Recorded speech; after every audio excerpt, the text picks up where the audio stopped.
할렐루야. 우리 좌우에 계신 분들하고 인사하겠습니다. 너무 잘 오셨습니다.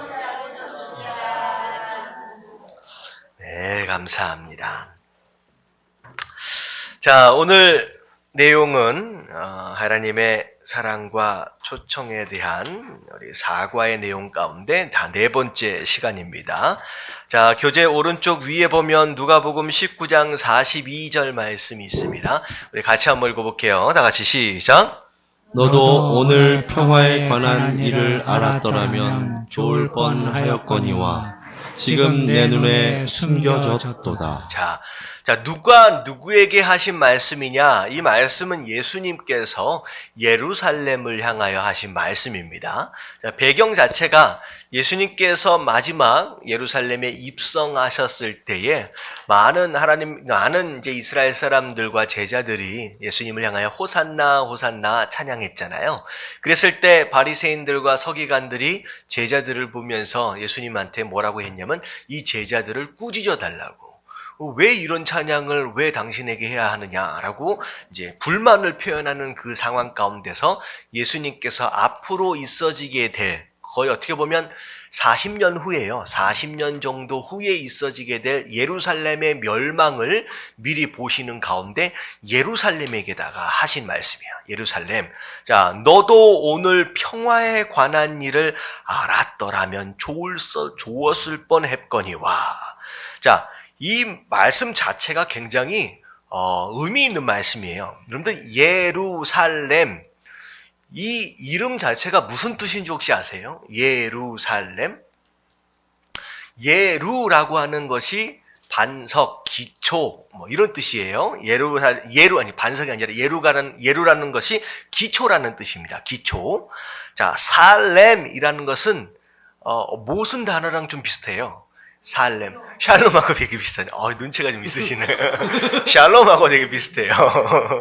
그래서 무슨 뜻이냐면 평화란 뜻이에요. 예루살렘이라고 한다면 그 이름 자체에 평화의 기초, 평화의 기본 뭐 이런 뜻입니다. 그러니까 예루살렘이라고 하는 그 성 자체가 평화라고 하는 이름을 가지고 있어요. 근데 자기 이름이 평화인데 지금 뭐에 대해서 모르고 있다는 거예요? 평화에 대해서 모르고 있다. 이 평화는 누구를 통하여 얻어지는 평화예요? 예수 그리스도로 인하여 얻어지는 평화인데 그 예수님이 지금 예루살렘 안으로 들어오셨는데 지금 예루살렘이 알아본다 못 알아본다? 못 알아본다는 거예요. 눈을 뜨고 좀 알았으면 좋겠는데 그래서 지금 내 눈에 숨겨졌도다.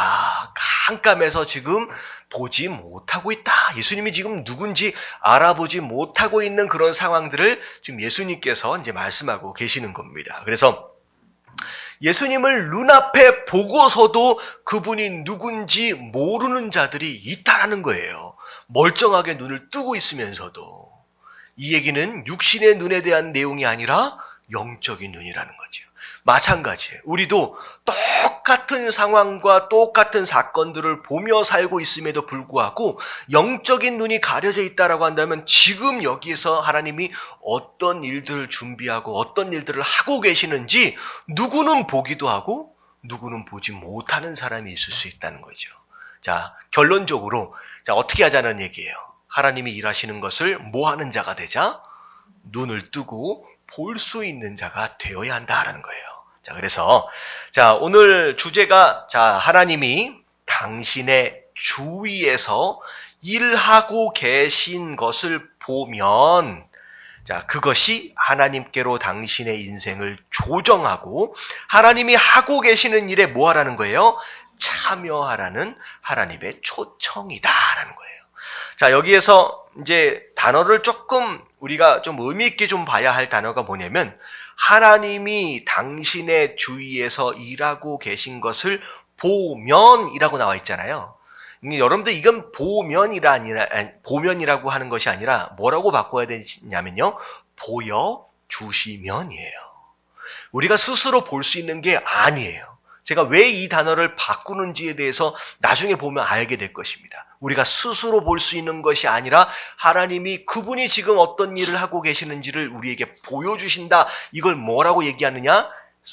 조금 전문 용어로 계시라고 얘기를 하는 거예요. 그분이 우리에게 보여주시는 거예요. 그래서 자, 밑에 하나님의 초대라고 나와 있어요. 자, 성경은 한번 읽어볼게요. 시작. 성경은 하나님이 이 세상에서 어떻게 활동하는지를 기록한 책입니다. 성경은 사람들, 하나님과 어떻게 관계를 맺은지에 대한 책이 아니라 오히려 하나님이 하시는 일과 그분이 각 개인과 가셨던 관계를 기록한 책입니다. 성경의 초점은 하나님과 그분의 하시는 일에 맞춰져 있습니다. 자, 성경이라고 하는 것은 마치 아담과 하와의 이야기, 노아의 이야기, 아브라함의 이야기, 이삭의 이야기, 야곱의 이야기, 그리고 모세의 이야기, 누구의 이야기가 다 합해진 것이 성경이 아니라는 거죠. 그게 아니라 누가 하시는 이야기예요? 누구의 이야기? 하나님의 이야기라는 거예요. 그래서 제가 히스토리가 영어로 역사가 히스토리 누구의 이야기다? His story. 하나님 이야기야. 그분 이야기라는 것을 얘기한 것처럼 이 성경이 바로 그분의 이야기라는 거죠. 그래서 하나님께서 자, 아브라함을 통하여 또 모세를 통하여 바울을 통하여 그들과의 관계 맺음을 통하여 어떤 일들을 하셨느냐라고 하는 것에 대한 내용이 바로 성경이다라는 겁니다. 그래서 성경에서 결국은 주어는 누구예요? 주어. 하나님이에요. 아브라함 누가라 사람이 주어가 아니라 하나님이 주어 되어지셔서 그분이 하시는 일들이 있어지는 내용이 성경이라는 거죠. 그래서 자, 여태껏 공부했던 내용들을 좀 복습을 할게요. 하나님을 경험하는 삶 7가지 실체에 대해서 우리가 쭉 살펴보고 있는데, 자, 4번째까지 우리가 살펴보고 있는 상황입니다. 자, 보면, 자, 1번, 가로 안에 뭐가 채워져야 돼요? 하나님은 항상 당신의 주위에서 일하고 계십니다. 내가 모르고 있을 뿐이죠. 계속 일하고 계신다는 거죠. 자, 2번째. 하나님은 당신과 실제적이고 뭐뭐적이며? 예? 개인적이며. 예, 개인적이며. 자, 하나님은 개인적으로 만나주시는 분이에요. 우리 모두의 하나님이시기도 하지만 나의 하나님이에요. 그래서 개인적이며 지속적인 사랑의 무엇을? 관계를 추구하십니다.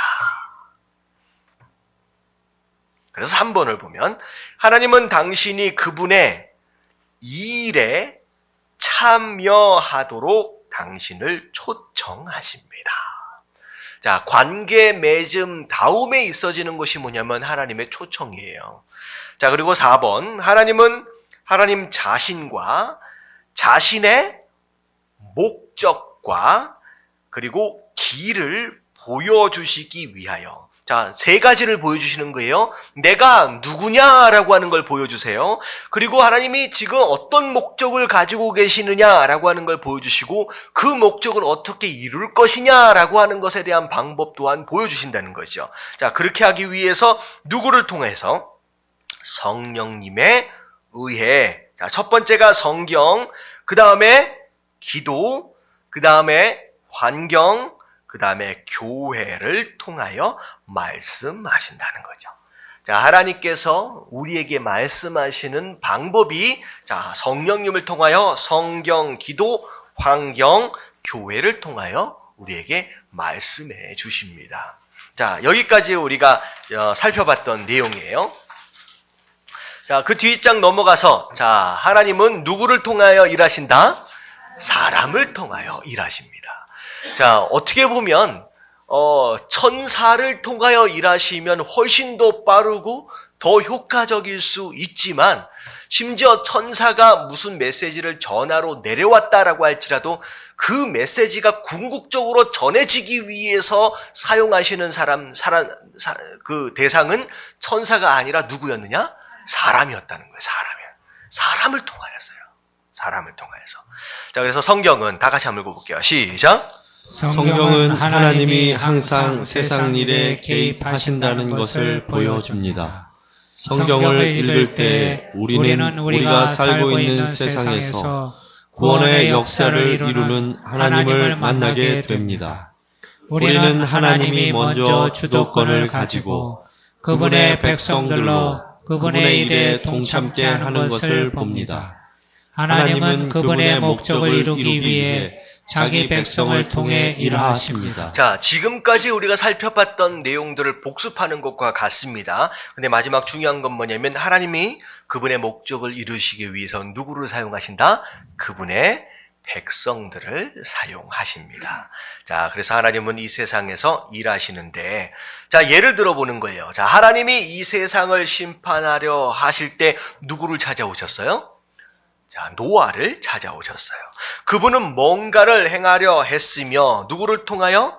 노아를 통하여 그 일을 이루시려고 했다는 거죠. 자, 그리고 하나님은 자신을 위해 한 나라를 세울 것을 계획하시면서 누구를 찾아오셨어요? 아브라함을 찾아오셨습니다. 그리고 그 아브라함을 통하여서 그분의 뜻을 이루기를 작정하셨어요. 그리고 하나님께서 이스라엘 자손들을 구원하시기로 결정하시면서 자, 애굽에 있는 누구를 찾아오셨어요? 모세를 찾아오시는 거예요. 그리고 그 모세를 통하여 이스라엘을 구원하시기로 계획하셨다는 거죠.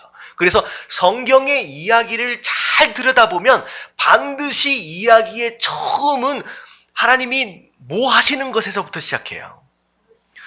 사람을, 그의 백성들을 찾아오시는 것에서부터 시작하는 거예요.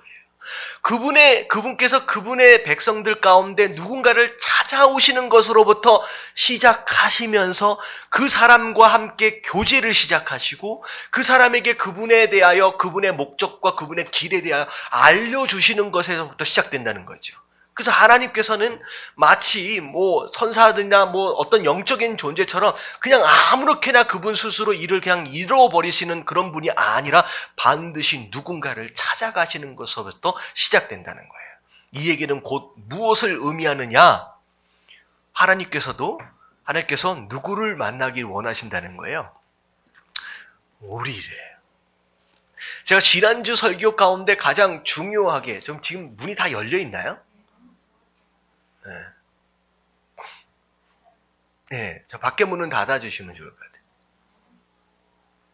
같아요. 너무 더워요? 많이 더워요? 죽을 것 같지는 않죠? 조금 버틸만 하죠? 그래도 밑에 계신 분들이 벗으실 수라도 있잖아. 네, 저를 위해서죠. 자, 지난주 설교 가운데 굉장히 중요했던 내용이 뭐냐면 하나님은 누구와 누군가를 경쟁시키시는 분이 아니다라고 말씀하셨어요. 이 세상의 논리와는 다른 내용이에요. 누가 더 잘하냐라고 하는 것으로 경쟁을 시켜서 잘하는 누군가를 픽업하셔서 그래, 너 정도면 괜찮지라고 그렇게 하나님께서 누군가를 쓰시는 적은 단 한 번도 없습니다. 이 얘기는 뭐냐면 제가 주일날 말씀드렸던 것처럼 다 한 사람을 위해 계획을 가지고 계세요. 노아를 위하여 계획을 가지고 계신 것처럼 모세나 그 누군가를 위해서 계획을 먼저 가지고 계신 것처럼 그 계획이 물론 하나님의 뜻입니다. 우리의 뜻이 아니에요. 물론 그가 하나님의 뜻인데 그 계획을 가지고 사람과의 만남을 먼저 이루시는 것처럼 지금 우리가 함께하고 있다라고 했을 경우에 우리 성도들마저도 하나님께서는 그분 뜻을 가지고 우리에게 다가가고 계신다는 거예요. 우리를 찾아오길 원하신다는 거예요. 우리를 부르시길 원하시는 거예요. 그래서 뭐라고 말씀하시느냐? 내가 너와 함께 이 일을 이루길 원한다라고 우리에게 알려주고 싶다라는 거죠. 지금 우리가 신앙생활을 하고 설교를 듣고 말씀을 듣고 하는 모든 과정들은 곧 뭐 하는 것이냐? 나를 찾아오셔서 나에게 그분의 뜻과 그분의 계획을 말씀하시려 하시는 그 하나님을 어떻게 하자는 거예요? 빨리 만나자라고 하는 거예요. 그분을 만나자는 거예요. 그래서 그분이 나를 위해서 그분이 어떤 계획들을 가지고 계시는지를 우리가 빨리 들을 수 있어야 한다는 거죠. 그것을 바로 우리가 뭐라고 부르느냐? 비전이라고 부르는 거예요. 우리가 이게 하고 싶은데요, 저게 하고 싶은데요라가 아니라는 거죠. 그래서 노아를 만나시고 아브라함을 만나시고 모세를 만나셔서 그분의 뜻을 알려주시면서 그분의 일을 시작하신 것처럼 우리 한 사람 한 사람을 위하여 계획을 가지고 오늘도 우리에게 말씀해 주시고 싶으시다라는 거예요. 여러분 그 하나님의 부르심에 순종할 수 있는 저와 여러분들 되어주시기를 주님의 이름으로 축원합니다. 부르시는데 제가 생각했던 건 그게 아닌데요. 제가 그렸던 그림이 그게 아닌데요 라고 반응하는 것은 어떻게 보면 하나님 앞에서 뭐 하는 거랑 다름이 없느냐? 예, 그때부터 불순종이 시작되고 그때부터 줄다리기가 시작된다는 거죠. 자, 그래서 그 밑에 내려가서 보면 하나님이 일을 하실 때 자기 백성을 동참케 한다는 사실은 구약과 신약 성경 전체에 걸쳐 분명하게 나타나 있다. 하나님은 자기 아들을 통해 잃어버린 세상을 구속할 때가 찾아 그분은 자기 목적을 이루기 위해 자기 아들에게 누굴 주셨어요? 12명의 제자들을 붙여주십니다. 그들을 부르신 거예요. 그들을 찾아가신 거예요. 그래서 어떻게 보면 예수님의 제자들 가운데 내가 예수님의 제자가 되겠습니다 라고 따라온 사람보다는 대부분은 다 어떤 사람들이에요? 예수님이 찾아가셨어요. 나를 따르라 라고 말씀하셨고 그 따르라고 하는 말씀에 응답하여 움직인 자들이 예수님의 제자 되었다라고 하는 거죠. 어떻게 보면 복음서에 보면 이 사람이 제자가 되었을 수도 있었을 텐데 라고 여겨질 만한 사람들 중에 하나가 뭐냐면 이 부자 청년 있잖아요. 뭐 율법도 막 다 지키고 예수님 찾아왔잖아요. 어떻게 하면 구원받을 수 있습니까? 그랬는데 예수님 뭐라 그러세요? 예, 다 팔고 다 가난한 자에게 나눠주고 그냥 나를 따라라 라고 했더니 심히 근심하여 돌아가 버렸어요. 안타까운 거죠. 어떻게 보면 그 사람이 다 버리고 예수님을 따라왔다라고 한다면 예수님을 찾아온 것으로 말미암아 제자가 되어진 1번 타자가 되었을 수도 있을 거예요. 그런데 대부분의 제자들은 예수님이 찾아가셨습니다. 12명의 제자들마저도. 자, 그 다음 한번 읽어볼게요. 하나님께서 시작. 하나님께서 뭔가를 행하려 하실 때에 그분은 먼저 주도권을 가지고 그분의 종들을 찾아오셨어요. 하나님은 그들에게 그분이 하려는 일을 알리시고 그들의 인생을 그분께 조정하도록 초청하세요. 이는 하나님이 그들을 통해 그분의 역사를 이루기 위함입니다. 자, 방금 읽어본 내용들 가운데 굉장히 중요한 부분이 뭐냐면 하나님께서 주도권을 가지고 그분의 종들에게 찾아가시는데 그분이 하시려는 일들을 알려주시는 가운데 그분이 기대하는 게 있다는 거예요. 내가 이런 일을 했으면 좋겠다, 너와 함께 라고 말씀해 주시면서 하나님이 가지고 계시는 기대가 뭐냐? 우리의 삶을 뭐 하도록? 조정하는 것을 기대하신다는 거예요. 다시 말하면 내가 지금 서 있는 이 자리에서 내가 향하고 있는 그 방향에서 내가 달려가고 있는 그 속도, 그 상황 가운데 예수님을 만났다라고 했을 때 반드시 있어져야 할 내용이 무엇이냐? 내가 있어진 바로 이 자리를 하나님께서는 옮기기를 원하신다. 그리고 내가 향하고 있는 그 방향에서 하나님께서 바꾸기를 원하신다. 그리고 심지어 내가 가고 있는 이 속도에서 하나님께서 변경하기를 원하신다는 그런 모습들이라는 거예요. 그러니까 어떻게 보면 내가 하고 싶고 내가 하고 있는 이 일들 가운데 하나님을 만나게 되는 것으로 말미암아 그냥 내가 하고 있는 일들을 그냥 그대로 쭉 할 수만 있다라고 한다면 아무것도 바꿀 게 없잖아요. 근데 성경 안에 그 어떤 인물도 하나님의 초청을 받은 자들 가운데 그동안 하고 있었던 일들을 그 자리에서 그대로 계속 하고 있었던 사람들은 아무도 없었다는 거예요. 한번 찾아보세요. 노아도 마찬가지, 아브라함도 마찬가지, 다윗도 마찬가지고 그 자리에서 그 사람들이 하고 있었던 일들을 그대로 계속 하고 있었던 사람들은 아무도 없어요. 만나는 순간 뭐가 일어나기 시작해요? 그분의 뜻을 향하여 조종되어짐이 일어나기 시작하는 거예요. 내 삶의 방향이 점점점 바뀌기 시작하고요. 내가 있었던 심지어 그 자리마저도 옮겨지기 시작하고요. 심지어 내가 달려가고 있는 이 속도마저도, 템포마저도 조종되어지기 시작한다는 거예요. 여러분 이것들을 각오할 수 있을 때, 여러분 이것을 결단할 수 있을 때 그때 순종이 일어날 수 있고 그때 그분과 함께 그 일들을 할 수 있게 된다는 거죠. 근데 중요한 건 뭐냐면 많은 사람들이 심지어 내가 주의 종이 되겠습니다 라고 하는 자들마저도 뭐 하기를 꺼려한다? 그 부르심 가운데 내 삶을 조종하기를 꺼려하는 거예요. 그래서 쓰임받지 못하는 경우가 너무 많다는 거예요. 여러분들 하나님께서 부르셨다라고 했을 때 여러분들 어떻게 해야 되느냐? 내 삶을 조종하기를 각오하셔야 된다는 거예요. 그래서 지난주에 기도에 대해서 말씀을 드릴 때, 자, 기도는 하나님을 뭐 하는 것이 아니다? 설득하는 것이 아니라고 했어요. 오히려 뭐 하기로 작정하는 것이냐? 온전히 순종하기로 작정하는 것이 기도입니다. 왜냐하면 기도는 반드시 기도 응답은 반드시 무엇이 동반되어지느냐? 우리에게 순종할 것을 기대하는 것으로 동반되어진다는 거예요. 우리가 조종되어지고 움직이기를 하는 기대하신다는 거죠. 그래서 하나님 앞에 쓰임받은 사람들을 한번 잘 생각해 보자는 거예요. 그 어떤 사람도 그 자리에 머물러서 그 일을 감당했던 사람들은 없습니다. 심지어 어부였던 사람은 그 직업을 버렸어요. 세리였던 사람은 그 직업을 다 버렸습니다. 자기가 있던 자리를 떠날 수 있을 때. 아브람도 마찬가지예요. 갈대아 우르 하란 땅을 떠나는 것에서부터 그 일들이 시작되었다는 거죠. 근데 그 일들, 내가 여기서 그 일을 내가 어떻게 해서든 감당해 보겠습니다 라고 버티면 버틸수록 누구만 피곤해져요? 나만 피곤해지는 거예요.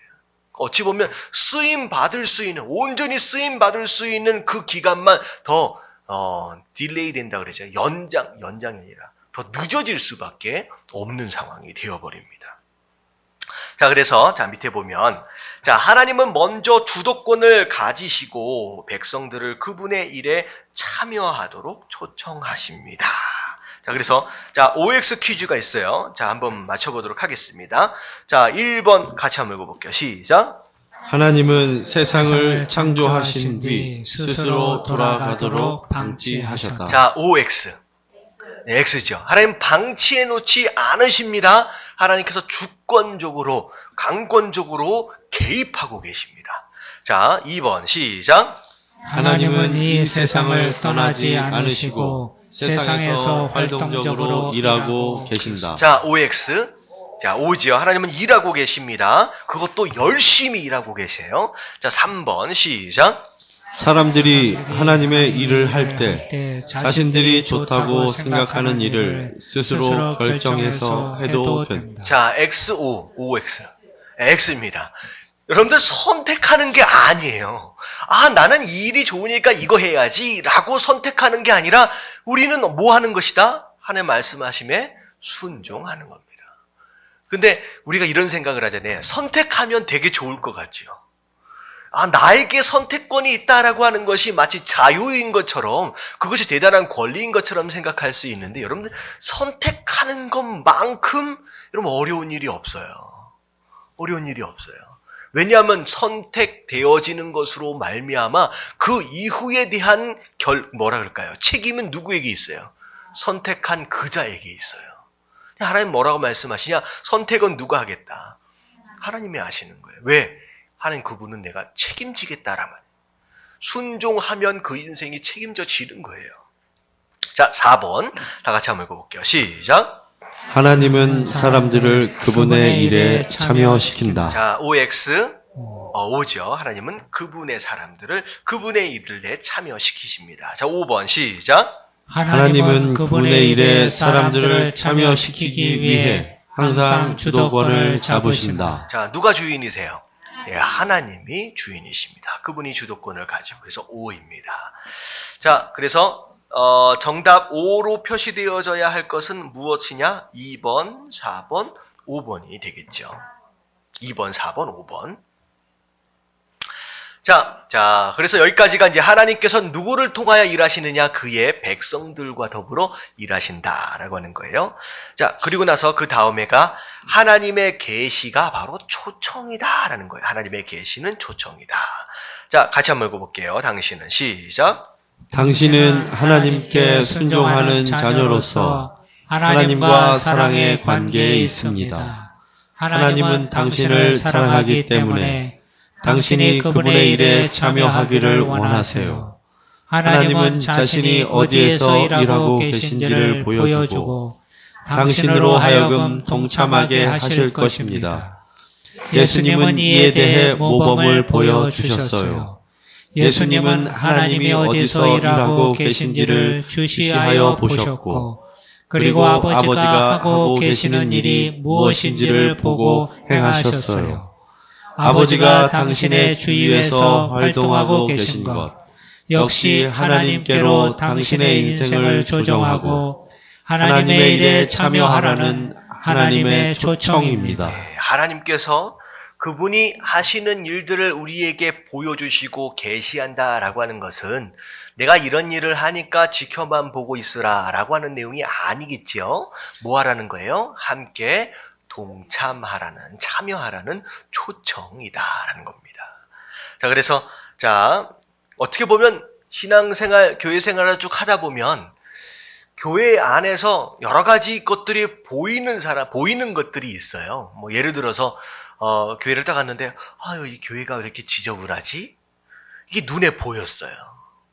뭐 하라는 얘기예요? 네가 청소하라는 얘기예요. 그러니까 누구 눈에는 보여요. 근데 누구 눈에는 보이지 않아요. 보인다라고 하는 것은 내가 본 것이다라고 얘기할 수 있지만 사실 그것은 하나님 보여주신 거예요. 보여주신 거예요. 그래서 왜 교회가 이렇게 지저분하냐라고 말할 게 없어요. 그것은 곧 하나님 뭐로 초청하신 것이냐? 교회를 좀 청소하라고 초청하신 거예요. 뭐 하면 돼요? 교회가 왜 이렇게 지저분하지? 라고 불평하라는 얘기가 아니라 그냥 조용히 청소를 하면 된다라는 그런 얘기입니다. 할렐루야. 제가 이런 얘기를 제가 처음 만든 얘기가 아니라 저쪽 교회 목사님이 하셨던 얘기를 제가 그대로 한 거예요. 그런 거예요. 그러니까 누구나 다 보일 수 있을 것 같지만 이상하게 내 눈에만 보이는 게 있어요. 왜냐하면 사람마다 보는 눈이 다 달라요. 어떤 사람은 참 깔끔을 떨어. 그런 사람 눈에는, 그런 사람은 어떻게 보면 하나님 그 재능과 은사와 그런 성격들을 주신 거야. 그래서 그것이 보이도록 하신. 근데 어떤 사람은 아무리 지저분해도 전혀 안 보여. 그냥 괜찮아. 그냥 괜찮아. 살만해요. 그냥 그 정도. 뭐 쓰레기가 어디 떨어져 있든 음식물이 썰어져 괜찮아. 그냥 냄새가 나도 좀 괜찮고. 그런 사람들은 아무리 봐도 안 보여요. 그 부분에 은사가 없어요. 근데 그 사람은 또 찬양을 하는데 전도사님이 기타 반주를 하다가 코드 하나가 딱 틀려. 근데 그 코드가 유난히도 거슬리게 들려. 그 얘기는 뭐 하라는 얘기예요? 네가 열심히 연습해서 찬양팀 하라는 거야. 봉사하라는 거야. 무슨 얘기인지 아시겠죠?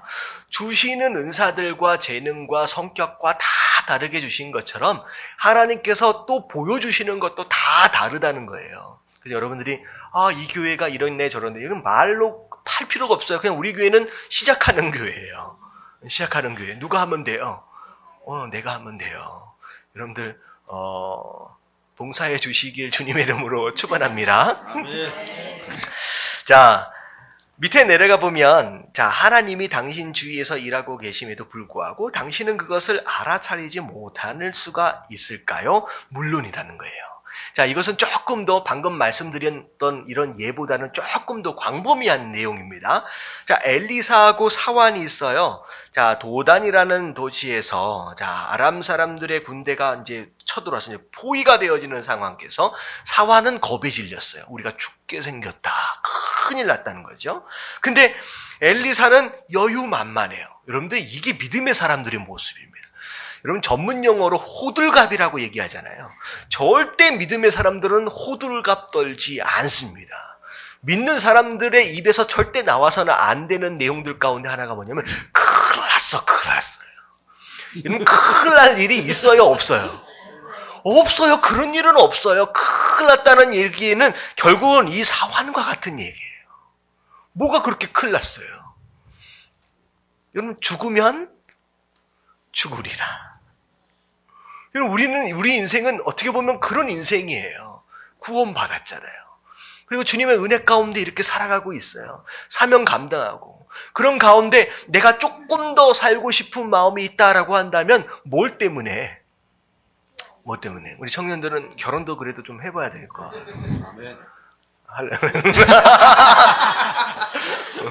결혼하면 너무 좋을 것 같잖아요. 그래서 결혼도 한번 해보고 싶고 애도 좀 낳아보고 싶고 하고 싶은 게 많잖아요. 근데 그걸 위해서가 아니라 그보다 더 보람있고 그보다 더 기쁨이 있는 삶 어디에 있어요? 저 위에 우리 상상도 못할 일들이 준비되어져 있어요. 여러분 이 땅에서의 그 작은 무엇인가로 인하여 내가 조금 더 살아보겠다라고 미련을 남기지 마십시오. 우리가 조금 더 하루라도 더 사는 이유는 뭐 하기 위해서?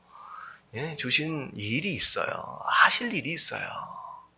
이왕이면 올라가는 김에 이 일 저 일 열심히 감당해서 열매다운 열매 좀 가지고 올라가서, 물론 자랑되어질 수는 없습니다.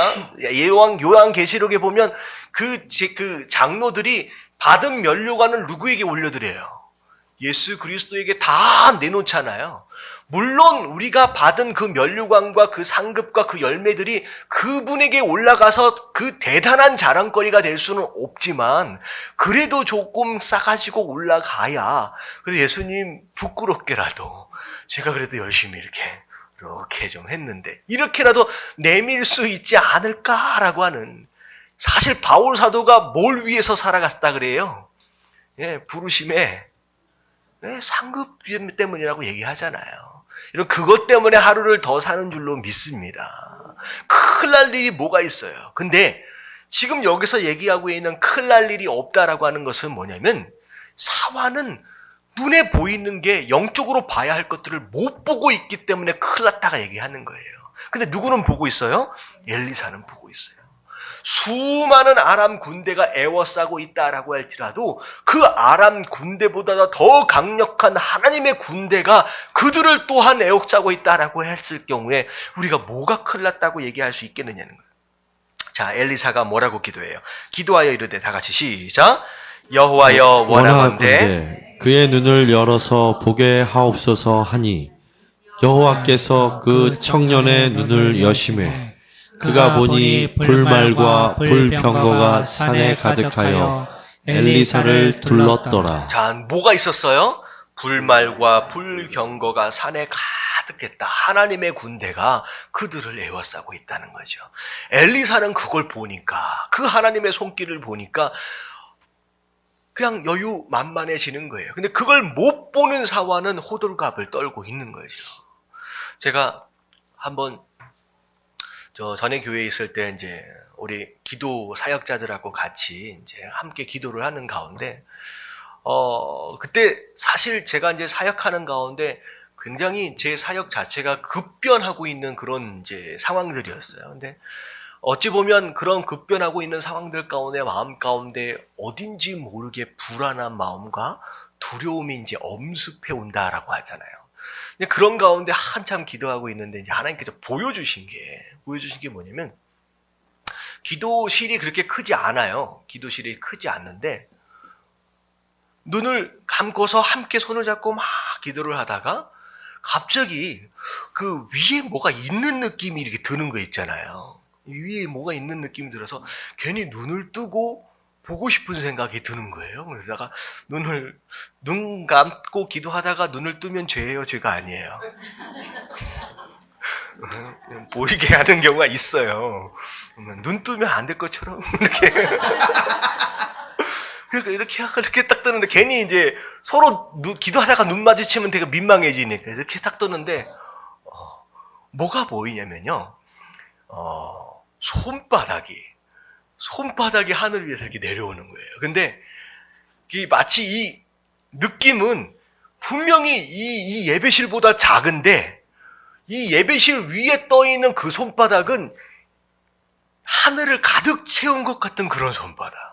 근데 그걸 딱 보는 순간 마음 가운데 감격이 확 몰려오는데, 조금 전에 있었던 그 불안함과 염려함과 그런 마음들이 어떻게 돼요? 그냥 싹 사라져 버리는 거예요. 왜냐면 하나님의 얼굴에 손바닥 보여주셨는데 이 세상을 덮고도 남을 만한 엄청나게 큰 사이즈의 손을 딱 보는 순간 그 손이 누구를 덮고 계신다? 나를 덮고 계신다는 거예요. 여러분, 이게 사실 창조신앙이에요. 여러분, 그 손바닥을 경험하면요, 그 하나님을 만나면요, 지금 내 눈앞에 놓여있는 이 문제는요, 진짜 아무것도 아니다라고 하는 게 느껴지는 거예요. 그러면 엘리사가 경험하는 본 그 불말과 불술에 결국은 그 뭘 보여주시냐? 하나님의 그 능력을 보여주십니다. 뭘 두려워할 것이 있느냐라는 거예요. 여러분 그 하나님을 만나시게 되길 주님의 이름으로 축원합니다. 그래서 조금 이제 그런 상황에서 제가 조금 약간 담대해졌어요. 무서울 게 별로 없는 거예요. 누가 함께 하시니까. 요즘엔 잘 안 보여요. 요즘엔 안 보이는데 그때 한 번밖에 못 봤어요. 근데 저는 믿음이 있어요. 그 손이 아직도 내 위에 머물러 계신다라고 하는 거예요. 여러분 그 하나님을 경험하시게 되길 주님의 이름으로 축원합니다. 그래서 이 엘리사가 사환을 위해서 기도하는 거예요. 사환의 눈을 열어주시옵소서. 그 손이 제 위에만 있는 것이 아니잖아요. 다 있는 거예요. 누구든 하나님 백성들, 하나님 자녀들에게 임하시는 하나님의 도움의 손길입니다. 근데 그걸 눈으로 보는 자는 담대하게 시험을 이겨나가고요. 그걸 눈이 가려서 보지 못하는 사람은 매 한 걸음 한 걸음 불안함 가운데 걸을 수밖에 없다라고 하는 거. 여러분 그 눈이 열려야 된다라고 하는 거예요. 그래서 주님이 사환의 눈을 열었을 때 비로소 그는 그 주위를 둘러싸고 있는 하나님의 활동, 하나님이 일하시는 것을 볼 수 있게 되었다는 거예요. 자, 그러고 난 뒤에 사환이 아직도 두렵습니다라고 얘기하지 않아요. 본 자는 달라지는 거예요.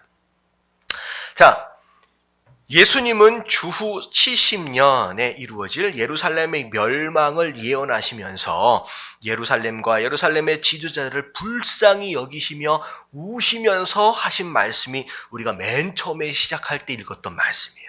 너도 오늘 평화에 관한 일을 알았더라면 좋을 뻔하였거니와 지금 내 눈에 숨겨졌다. 지금 눈이 가려져서 지금 너희가 지금 봐야 할 것들을 보지 못하고 있다라고 말씀하십니다. 자, 그래서 예수님은 그렇게 말씀하셨어요. 자, 하나님은 놀라운 표적과 기사를 바로 거기서 행하고 계셨음에도 불구하고 그들은 하나님을 깨닫지 못했다. 하나님이 당신 주위에서 일하고 계심을 깨닫는데 중요한 것이 두 가지가 있어요. 하나님 일하시는 것을 우리가 봐야 되잖아요. 자, 우리가 그걸 보기 위해서 갖춰야 할 두 가지가 뭐냐면 첫 번째 같이 한번 읽어봅니다. 시작. 당신은 하나님과의 친밀한 사랑의 관계 속에 살고 있어야 합니다. 자, 첫 번째가 관계입니다. 그분과의 친밀한 관계 속에 머물러 있는 자들에게 그것을 보여주신다는 거예요. 자, 두 번째 다 같이 시작.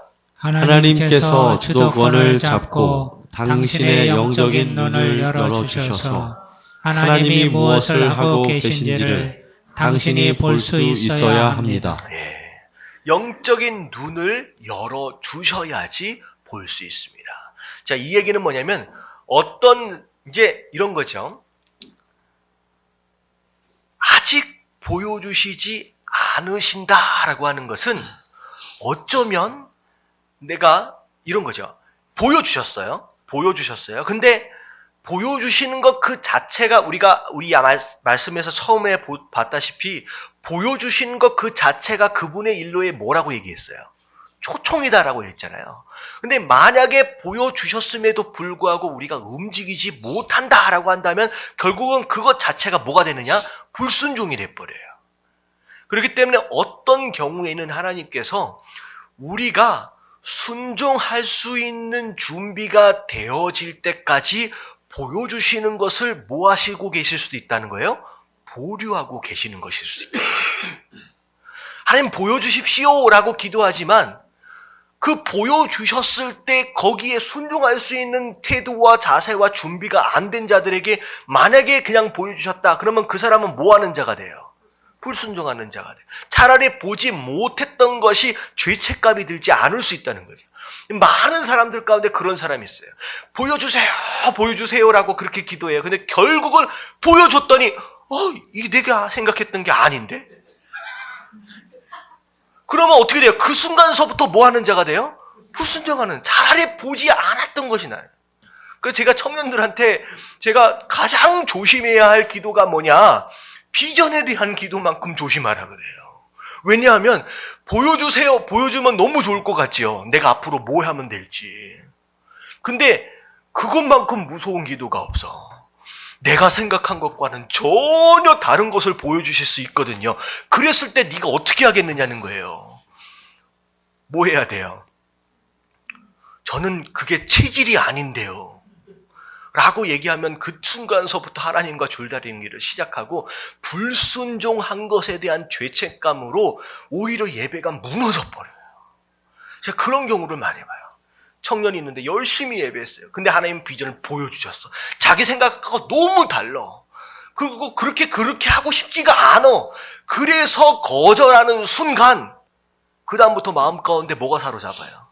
내가 지금 뭐 하고 있다? 불순종하고 있다라고 하는 것으로 사로잡히는 거예요.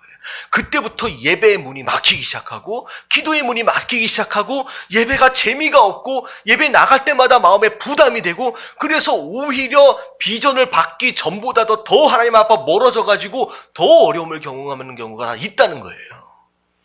그래서 기도할 때 하나님 보여주십시오라고 기도할 때 뭘 준비하라? 순종할 준비를 하십시오. 이게 너무 중요한 거예요. 혹시 그런 경험들이 있으세요? 이게 죄책감이 되어버립니다. 죄책감이 되어버려요.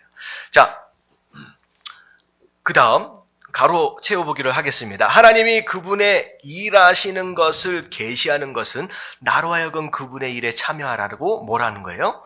초청이다. 자, 하나님이 당신 주위에서 일하고 계심을 깨닫는데 중요한 두 가지 요소가 있어요. 자, 위에 컨닝하지 말고 뭐하고 뭐예요? 첫 번째는 하나님과의 사랑의 관계입니다. 평소에 기도하지 않고 평소에 예배하지 않다가 그저 갑자기 나가서 문제 생길 때만 보여주십시오 라고 한다고 보여질 수 있는 게 아니라는 거예요. 관계예요. 자, 두 번째는 영적인 눈을 열어달라는 거예요. 하나님이 그렇게 해주셔야 됩니다. 자, 밑에 내려갑니다. 하나님이 다 같이 시작. 하나님이 어디서 일하고 있는지 계시하시면 그것이 바로 당신이 그분의 일에 참여하라는 초청인 것입니다. 하나님의 활동을 아는 것은 당신과 하나님과의 관계성과 하나님이 주도권을 잡고 당신의 영적인 눈을 열어 그것을 보도록 하는 데 달려 있습니다. 관계성과 그리고 영적인 눈을 열어주시는 하나님의 주도권 안에 있다라는 겁니다. 자, 그 다음 하나님이 일하시는 곳에서 일하십시오. 자, 내가 뭘 해야 할까라고 하는 것을 고민하기 전에 하나님이 지금 어디서 무슨 일을 하고 계시는지를 찾으라는 얘기입니다.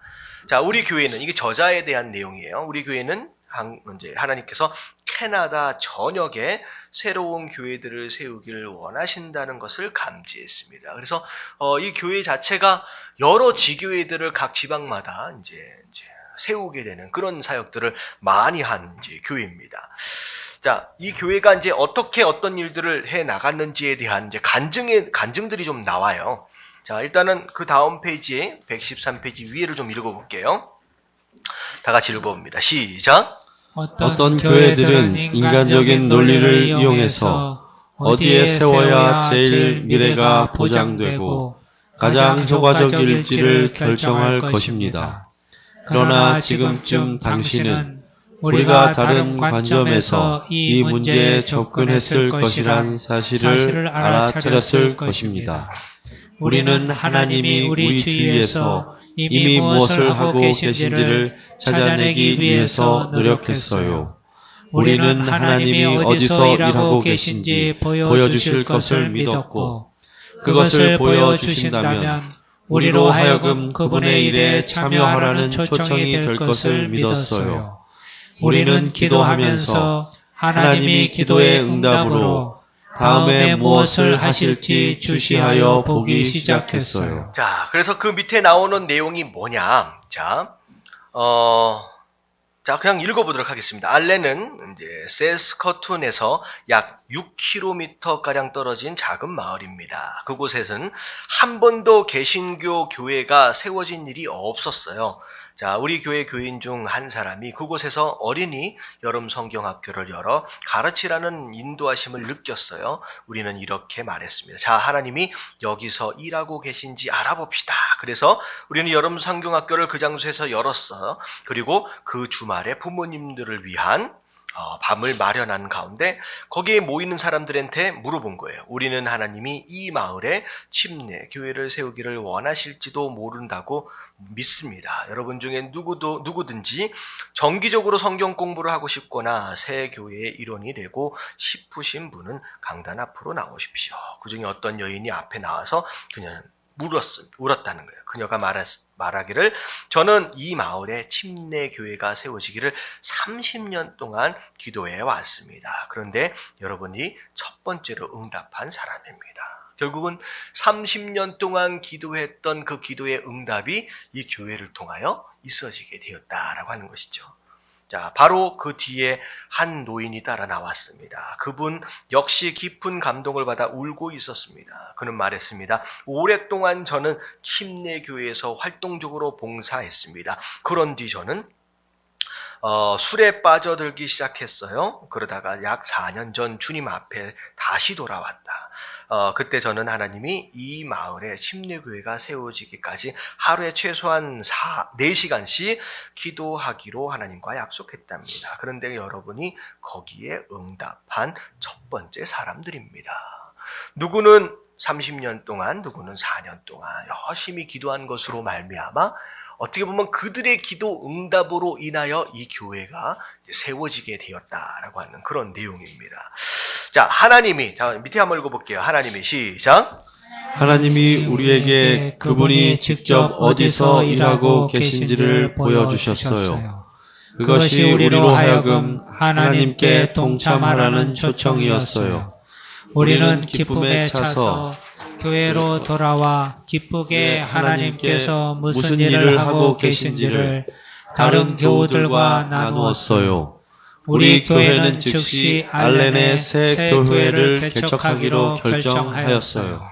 그 결과 알렌의 교회가 세워졌고 그 교회는 한 교회를 더 개척했고 또 2개의 지교회를 세웠습니다. 자, 그래서 교회가 세워지는 것, 이런 모습들, 결국은 거기 안에서도 하나님의 일하심이 있고 그 일하심을 위한 누군가의 기도가 있었고 그 기도의 응답으로 말미암아 한 교회가 세워지는 이런 역사들.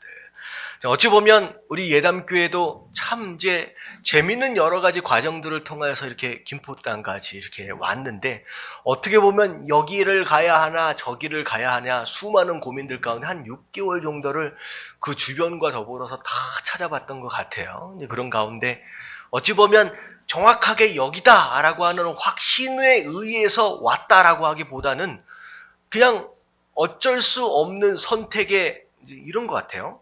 한 길만을 주셨던 것 같아요. 이 길이 맞는 거구나라고 하는 확신 가운데 여기까지 지금 오게끔 돼 있는데 와서 보니까 하나님의 응답들이 이것저것 하나씩 있어졌었구나라고 하는 것을 깨달아가는 모습들을 우리가 발견하게 됩니다. 그래서 참 그전에도 참 저희들이 여기에 대해서 좀 조사도 해보고 했는데 와서 보니까 참 이 젊은 부부들이 상당히 많아요.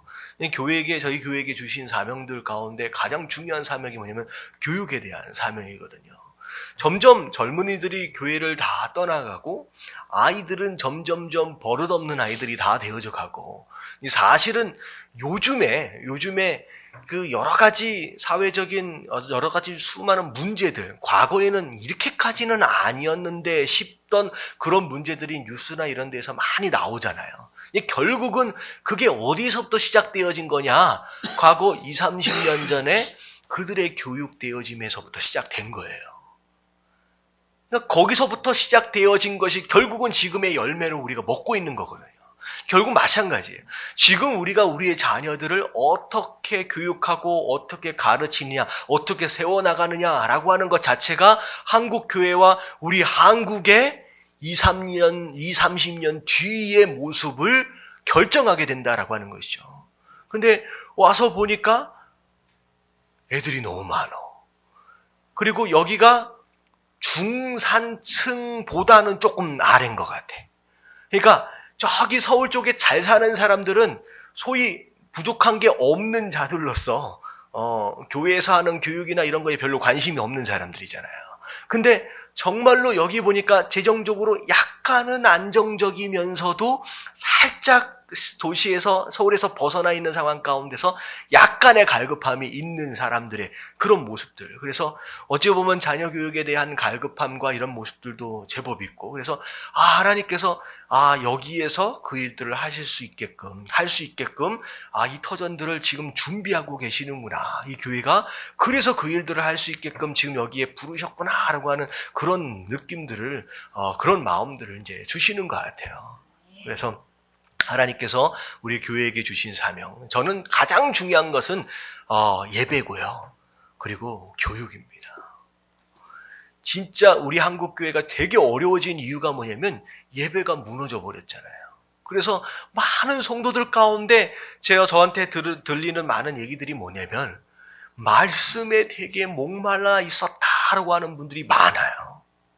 수많은 설교들과 수많은 이런 교회들이 있음에도 불구하고 어떻게 말씀에 굶주려 있다라고 하는 얘기가 말이 되느냐.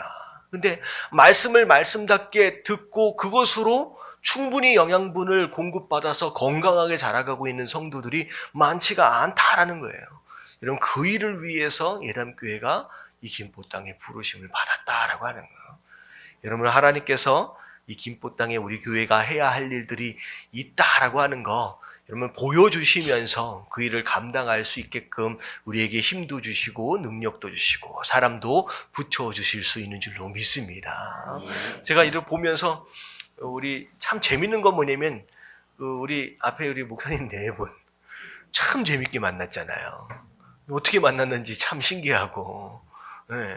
우리 한국에 우리 교당 교회가 몇 개 없습니다. 정말로 태평양에서 바늘찾기거든요.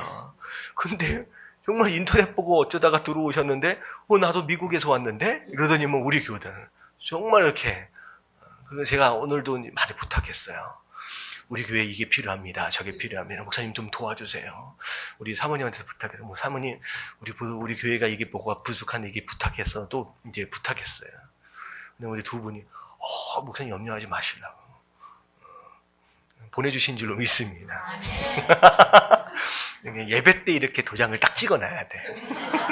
분명히 두 분이 아멘을 하셨거든. 그래서 사실 김포 땅에 아는 사람 한 명도 없는데 와서 아는 사람을 만나게 해주시고 그렇게 일꾼들을 붙여주시고 하시는 걸 보면서 하나님이 지금 그분의 일을 하시려고 작정하셨구나라고 하는 기대들이 되어집니다. 하나님이 지금 이 교회 가운데서 우리 주변에서 어떤 일을 하시려고 하는지를 여러분 보십시오. 그리고 하나님 보여주시는 것이 있다라고 한다면 여러분 지나쳐 가지 마시고 내가 그 일을 그 가운데 내가 뭘 할 수 있는지를 여러분 찾으셔서 참여하십시오. 하나님께서 이 교회를 통하여 여러분들의 삶을 아름답게 세워가실 수 있는 줄로 믿습니다. 자, 마지막 정리하면서 읽어봅니다. 우리가 하나님과의 시작.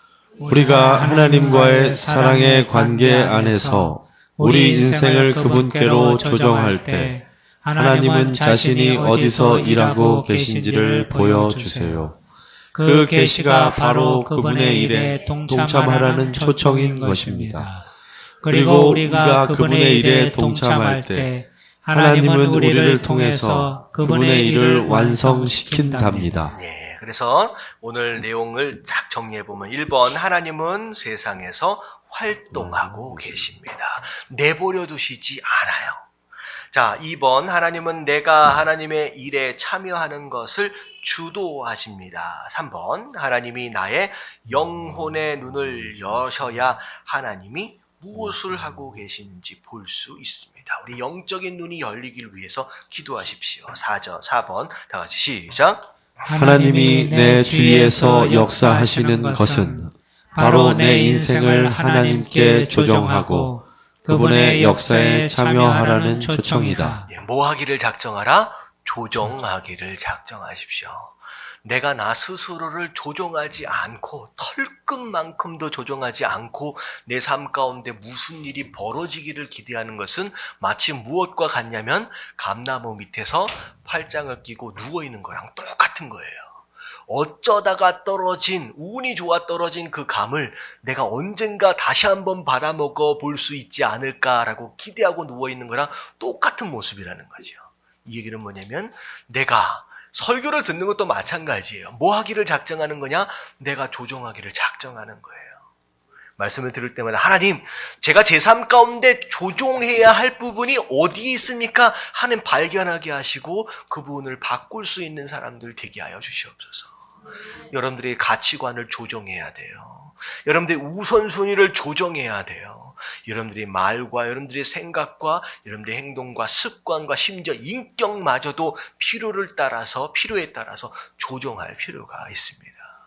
저는 그 연예인들 영화 찍고 드라마 찍고 그러잖아요. 근데 보면 어떤 연예인들 같은 경우에는 별의별 배우 그 배역들을 잘 맡아요. 전혀 극에서 극. 착한 사람도 했다가 나쁜 사람도 했다가. 그게 뭐냐면 그 사람들 얘기가 뭐냐면 내게 맡겨진 그 배역을 따라 내가 어떻게 된다는 거예요. 거기에 완전히 젖어드는 거예요. 내가 그 사람이 되어버리는 거예요. 그래서 그 드라마나 영화를 찍고 있는 그 기간 동안은 아예 내가 그 사람이 되어버리는 거예요. 심지어 뭐예요? 그 배트맨 찍은 그 중에 조커 나와 있는 위에 그 이름은 뭔지 모르겠는데 혹시 영화를 보면 되게 유명한 배우라고 하는데 조커라고 되게 나쁜 역할로 나왔어요. 되게 위험한 것 같아요. 그러면 그 사람이 아예 그 배역 자체에 빠져가지고 나중에 자기가 자살해서 죽었죠. 그런 걸로 알고 있어요. 자기가 진짜 나쁜 사람이 되어버리는 거예요. 그러니까 거기 악몽에 막 시달리는 거예요. 그러니까 저는 이 얘기를 드리는 이유가 뭐냐면 하물며 세상 가운데서 그 영화나 그 드라마 하나를 찍기 위해서라도 송두리째 내 삶을 어떻게 한다는 거예요? 바꿔요. 내가 그걸 위해서 내 삶을 완전히 바꾼다는 거예요. 근데 주의 종이 된다라고 하는, 주의 일을 감당한다라고 하는 자들이 나를 전혀 바꾸지 않고 털끝만큼도 움직이지 않고 무슨 일을 해보겠다라고 하는 것 자체가 사실은 모순이다라는 거죠. 여러분, 우리가 바꿔야 할 부분이 많은 줄로 믿습니다. 자, 마지막 5번 시작. 하나님의 계시는 그분을 따르라는 초청이다. 자, 하나님께서 무슨 일을 보여주신다라고 하는 것은 곧 그분이 그분의 일에 그자가 그분의 일에 참여하라고 초청하시는 거예요. 그래서 여러분들 교회 안에서 이게 좀 부족한 것 같은데 저게 좀 부족한 것 같은데 여러분 눈에 보이신다라고 한다면 여러분 비판하거나 불평하는 자가 아니라 뭐 하는 자? 그 일을 위하여 헌신하는 자가 되시길 주님의 이름으로 축원합니다. 그러면 교회도 건강해지고요. 그러면 교회 안에서 그 모든 사람들이 하나님 앞에 쓰임받을 수 있는 기회가 된다라고 하는 거예요. 그래서 자, 오늘 하나님께서 우리를 한 사람 한 사람 보여주시고 말씀하시고 초청하신다라고 하는 것을 기억하시면서 하나님 우리가 이 예담 교회 안에서 우리의 삶 가운데서 내가 어떤 일을 하시길 기대하시는지 이런 볼 수 있고 들을 수 있는 저와 여러분들 되시길 주님의 이름으로 축원합니다.